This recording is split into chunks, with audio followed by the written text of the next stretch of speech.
This is a New Conscious Guardians Incorporated entertainment production. How hypnosis works and how to break yourself out of the world's mass hypnotic societal mechanism. By Mr. Wayne, who is a servant of the Lord that's a master hypnotist and the founder, president, and CEO of New Conscious Guardians Incorporated. Hypnosis is the overload of message units, disorganizing your inhibitory process or critical mind, triggering your fight, flight, or freeze mechanism to gain access to your subconscious mind. Your subconscious mind runs over 80% of your life. It's like an iceberg. Study psychology. Hypnosis is thought to work by altering our state of consciousness in such a way that the analytical left-hand side of the mind is turned off, while the non-analytical right-hand side of the mind is made more alert. The conscious control of your mind is inhibited, and your subconscious mind awoken and accessible to suggestions. Analytical, relating to or using analysis or logical reasoning. Hypnosis alters your state of consciousness in such a way your ability to analyze or use logical reasoning is turned on or off in your brain. The history, discoverers, founders, and researchers of hypnosis. Franz Anton Mesmer. He was a German physician with an interest in astronomy. He theorized the existence of a natural energy transference occurring between all animated and inanimate objects. This he called animal magnetism, sometimes later referred to as mesmerism. He's the author of Mesmerism, the Discovery of Animal Magnetism. To entertain them. Mesmer used to try to mesmerize his guests at his parties or at the parties because there's only so much inspiring conversations with rich people talking about meaningless things and how much money they got. So everybody got money, okay? What are we talking about? Boring. It was boring. So, appealing to our own animal nature, Mesmer decided to try to mesmerize his guests. I can make you do what I want you to do. No, you can't. Yes, I can, especially if I put on this head of a donkey. Oh shit, you got me. Jemand will be too busy trying to figure out why I put on a donkey's head, while I plan what I want you to do in your head. Ha, ha, ha. James Braid. He was a Scottish doctor who proposed the term hypnotism for a technique derived from animal magnetism. He was a significant innovator in the treatment of clubfoot, spinal curvature, knock knees, bandy legs, and squint. He was a pioneer of hypnotism and hypnotherapy and influential in the adoption of both hypnotic anesthesia and chemical anesthesia. He is regarded by some as the father of modern hypnotism. John Elliotson. He was a medical doctor and professor at University College London. He was one of the first in Britain to use and promote the stethoscope and one of the first to use acupuncture. His imposing mid-century presence and his widely reported mesmeric activities provided both the degree of legitimacy and the intellectual stimulation that encouraged James Braid to develop his theories on the role of suggestion and autosuggestion in mesmerism. So you have it starting in the field of medicine, tried and tested by reputable doctors of that era. They were very skilled of that time on their patients. Sometimes it works, too many times it didn't.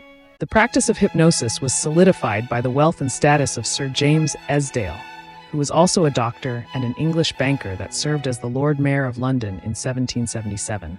He was a trained Scottish surgeon who served for 20 years with the East India Company. He is a notable figure in the history of animal magnetism, and in particular, the history of general anesthesia. His books, Hypnosis in Medicine and Surgery, Mesmerism in India and its Practical Applications in Surgery, and Natural and Mesmeric Clairvoyance, were well-known literatures in the health science community. Benjamin Franklin played a key role in debunking the animal magnetism promoted by Franz Anton Mesmer, a practice that would later evolve into hypnosis, by leading a commission that conducted the first known double-blind experiment, demonstrating that the apparent effects were due to patient belief and suggestion rather than a real magnetic fluid. Benjamin Franklin was one of the founding fathers of the United States of America. He was a genius and a scientist, among many things. Upon his research of hypnosis, he discovered that the effects of hypnosis were due to the person's beliefs and suggestions. All geniuses and scientists try to figure out how to use their findings in research for something, right? So, hypnosis fades or is phased out of the spotlight as a trusted cure for physicians or general medical practitioners, and the study of hypnosis is taken over by students of the mind, psychologists. Most of them abandoned it because of the lack of understanding. The brain is enigmatic, which means it is mysterious and difficult to understand, especially when you can't generalize when you're dealing with people's minds that have minds inside of minds. Carl Jung's perspective on hypnosis can be summarized as a belief that it involves groping in the dark. But psychologists understood hypnosis to be a valuable tool for studying consciousness. Milton H. Erickson was an American psychiatrist that specializing in medical hypnosis and family therapy. He was founding president of the American Society for Clinical Hypnosis. He is noted for his approach to the unconscious mind as creative and solution-generating. He is also noted for influencing neuro-linguistic programming and is the author of the book, My Voice Will Go With You. Dr. John G. Kappas founded the Hypnosis Motivation Institute in 1968. He literally defined the profession of hypnotherapy in 1973 when he wrote the profession of a hypnotherapist in the Federal Dictionary of Occupational Titles.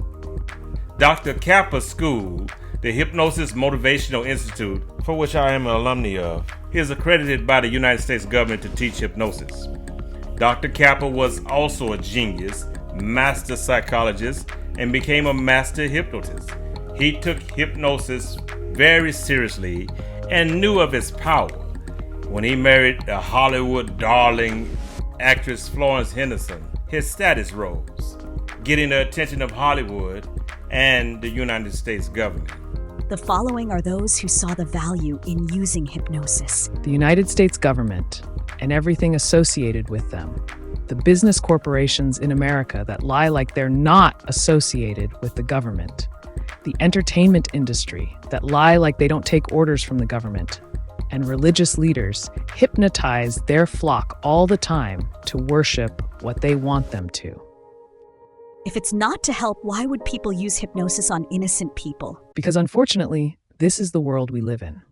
There's a concept coined by Sir Thomas More called a utopia, which is an imagined ideal society with perfect laws, government, and social conditions for the people. There is no utopia on earth, or else it would be like a heaven.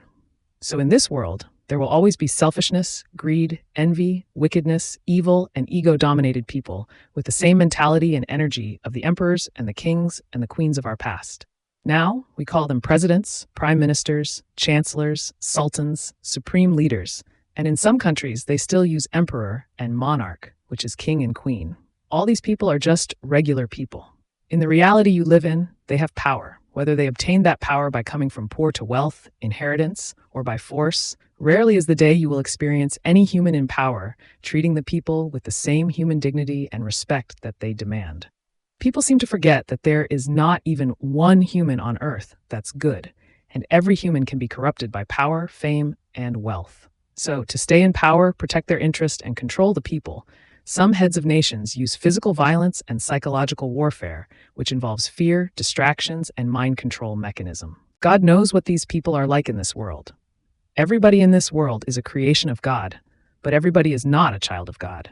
You become a child of God when you acknowledge the creator of this reality, start treating people as you'd like to be, and live peacefully in this world, but not be of the world. And being of the world is you trying to fit in, using your free will to hurt others, not focusing on knowing yourself and using your gifts, talents, and life to your full potential, which would glorify the very thing that put those things in you, and that's God. You were put here on this earth in this universe to love the one and only creator of everything that created you. Treat all things that this thing created with respect, and treat your neighbor as yourself while you're expressing life as yourself. If you are not doing that, you are asleep. You're in a trance, so let me try to help you break out your trance. Awake or open the eyes of the spiritually blind. Who am I? I'm just a servant, and I'll be the least of the servants of the Lord that have ever lived, but a servant of the Lord I am nonetheless. This is your first mind, egghead. That's right, use an egghead. Your first consciousness was empty. It's your first mind. how you first developed, your primitive mind, or prehistoric consciousness, as we like to call it. To this thing, you were delicious. And there was a lot of things like this on Earth, lizards and I think birds that were on Earth and hunting you. Early humans faced numerous predators. There were saber-toothed cats, lions, leopards, large wolves, wild dogs, giant hyenas, crocodiles, large predatory birds, massive bears, etc. You developed cooperation, strategic thinking, and defense mechanisms to fight for survival against the little ones. But when the big ones showed up, you'd run. And you would also freeze. And if you need an example of freeze, this is an example of how you freeze.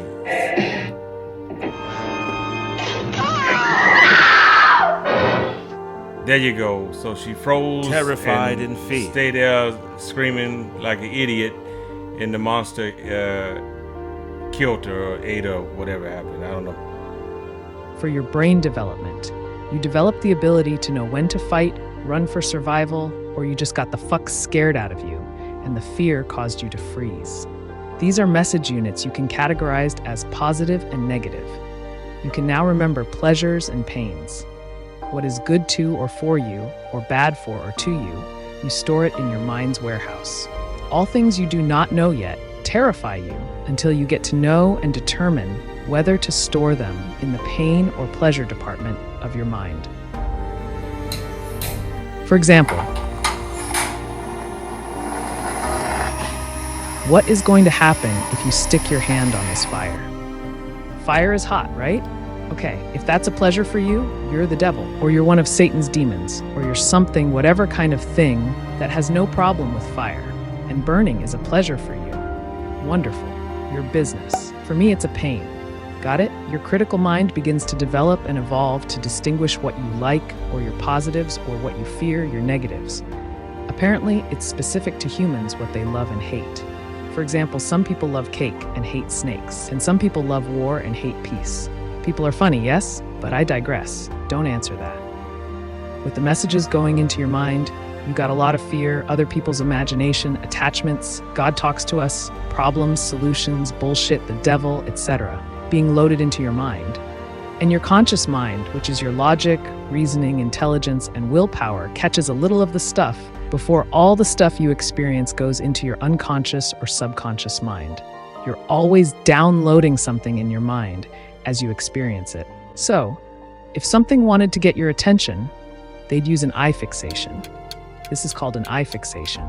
And so are all these people that are in trances and used by the hypnotic societal mechanism to keep you distracted and imprisoned into their imagination of reality. They have your attention fixated upon their lives and their products. It's their reality. Whether it's honorable or chaotic, you're a character in their imagination. It's not logical to say you have a goal you're trying to accomplish, and you spend more time watching these people's reality, eating, sleeping, playing video games, or doing anything contradictory to accomplishing that goal. What you pursue every day is what you love and are passionate about. Stop lying to yourself and believing that nobody can see you. Stop letting these people and their stories consume your life. You glorify them and they give you directions of how to live, what to listen to, what to watch on the TV programming, who to vote for, etc. They are your puppet masters, and you are using their sources of wisdom, whatever that is. They make you fight yourselves with skin color, culture, economic status, etc. They make men fight against women. The eye fixation, and there is a such thing as an ear fixation, which is what the world does with music, and what we're doing here with purposely using cuss words to shock your perception to get you to stay listening. The eye fixation. For the eye fixation to even work, the fused source of thought is attention. You can't change a person's intentions unless you have that person's attention. Whomever controls your subconscious mind controls you. People that are distracted and distressed are easily suggestible to hypnosis. There are 3 types of people that cannot be hypnotized. Those suffering from psychosis or a thought disorder. You can't control crazy because it's unpredictable. A person with a low IQ because you have to be smart to fall for tricks. And a person that does not want to be hypnotized. A suggestion is an idea or plan put forward for consideration. or something that implies or indicates a certain fact or situation, or the action or process of calling up an idea or thought in someone's mind by associating it with other things. Everything you do suggests something. Everything you say suggests something. Everything you don't do or don't say suggests something. It's easy to resist a suggestion. Nobody can completely make you do anything without your permission. And you being awake, alert, aware, knowledgeable of self, and of the weapon being used on you will help you resist the suggestion. The world needs to depend on your lack of self-knowledge and your inability to control what goes into your subconscious mind, or not. Fear, your ego, and the incapability to be taught are things that help the hypnotic societal mechanism keep you under your trance. How can you free your mind of a hypnotic mechanism? Believe in having faith that you are a piece of God is a start. Conquer your fears, especially of death. Catch your ego, sit your ass down to be a student every time you proclaim to be a teacher, and use detachment wisely. If the subconscious mind controls 80% of your actions and awareness, and whomever controls your subconscious mind controls you, then you must take back control of your subconscious mind. And be not conformed to this world, but be transformed by the renewing of your mind, that you may prove what is that good and acceptable and perfect will of God.